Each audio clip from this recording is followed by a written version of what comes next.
What happens if you upgrade your computer while your computer is running? Today, we're gonna find out. Right now, this computer is running a CPU-intensive application. And right here, we have only one DIMM slot filled. The other one is left empty, until now.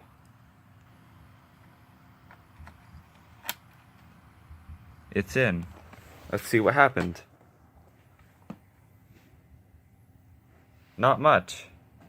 We go to performance. Still shows our 4 GB of DDR3.